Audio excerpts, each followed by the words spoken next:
There is fear and anxiety in Edo State as this afternoon the Department of Security Services DSS invited a member of the All Progressives Congress APC in Edo State, Tony Hadun aka Kabaka, for questioning.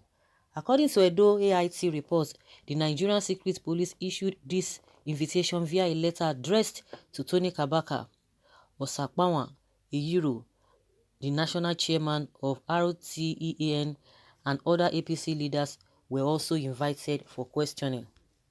The letter by the DSS states that this invitation may not be unconnected to the statement credited to Kabaka during the week while meeting the governorship candidates of the All Progressives Congress APC, Osage Ezeyamu, in the forthcoming gubernatorial election in Edo State. Kabaka had, while assuring Ezeyamu of his support, boasted that he's a tiger and lion, adding that he would be willing to do just about anything to ensure of Ezeyamu's victory in the September 19th election. Kabaka was asked to come to the Benin office of the DSS on Saturday, August 22nd, alongside Osakpawan Eriyo, Yehis Adams, Osaro Idahosa Okumbo Roberts, Kingsley Amedu, Richard Obe, Osarubo Edehen, and Dr. Ima, all stalwarts of the Edo State APC. Okay? So this is what we have been asking the DSS or the police to do, because they have been accusing each other. This one will accuse this one, APC will accuse PDP, PDP will accuse APC. So there's this back and forth accusation here and there. If these people step in, we will know who is right and who is wrong. Of course, if we were to look at what happened on the video that has gone viral, when this Kabaka was saying, oh, the Ezeyamu should try and meet the what did they call them, the tigers and the lions, and Ezeyamu was like, oh yes, you guys can do what even the big men, the rich people cannot do, because on that day you have to protect the votes. You are going to move from one point to another, and everybody was like, what is this man talking about? Because the way he put it, of course they will come and they will still come back and tell you that, oh, that is not what he meant, or maybe it was taken out of context, but it was so clear what they meant, because normally as you are voted in a particular place, unless you are INEC staff, if you are not INEC staff, you have no right, or you are one of the security people, you have no right to be moving from places to places, and maybe that is what they have been doing. And he said you are going to move from places to places, which is, to me, it's not a good thing, which I know everybody knows. You have no right. That's why that day everybody will just, just be in your own locality. What are you looking for from places to places? I don't know whether they are officials of anything, but as government officials, they are not. And that was exactly what they said, and everybody saw it. So, well, let them go. They will invite them, and they will question them. Of course, when they question you, it means that you are going to be giving warning. As far as we know, DSS, always operates. They will invite you for questioning and, to reset everything.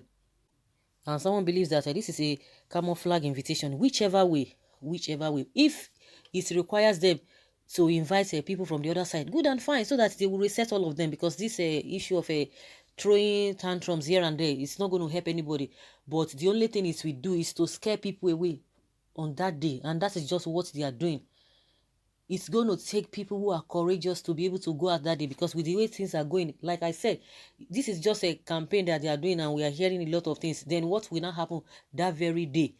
The day, what are they going to do? And based on what Tony Kabaka and Ezeyamu, based on what they have said, it's cause for worries that these people, are you sure that they really they are not going to cause trouble that very day? Like I said, let them invite both parties. If you are found wanting in anything you have said, it should be, well, if it is to strategize on how to rig the election on the 19th September, count it a failed coup, except to checkmate violence and thuggery, which APC is known for. Okay. Tony Kabaka is a what? I don't know. This one is giving him all manner of name. PDP, you just making rubbish noise. Who signed the letter you are talking about? Okay.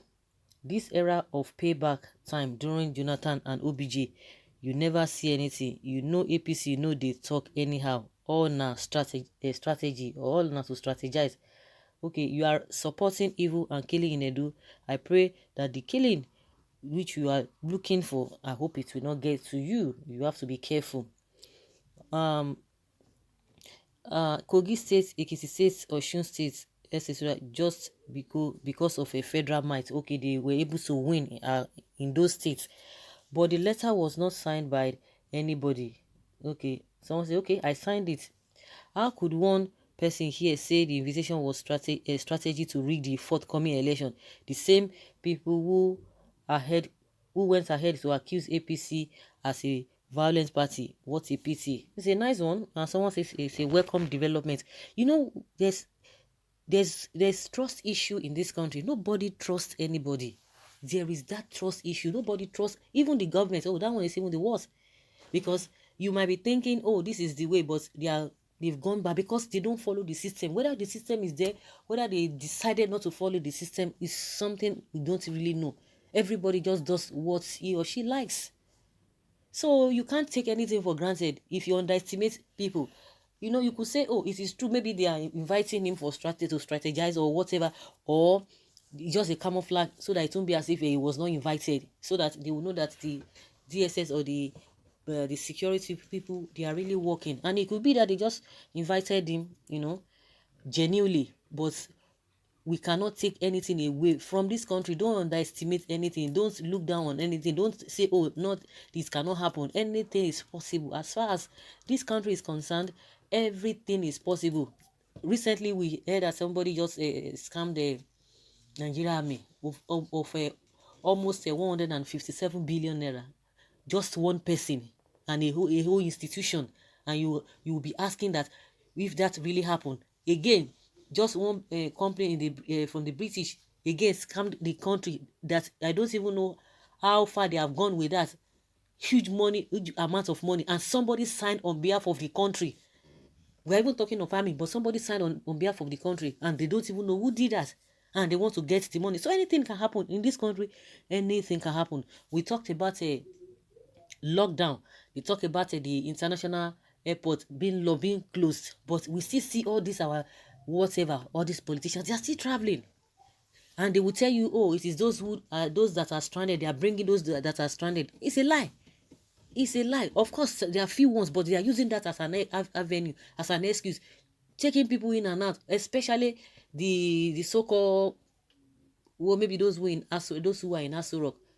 They will just even take a flight, what is it called, private jets, and off they have gone. And yet everybody will fall down. Oh yes, there's lockdown, there's this and that. Meanwhile, they are going in and out, they're coming in and out. So anything can happen in this country.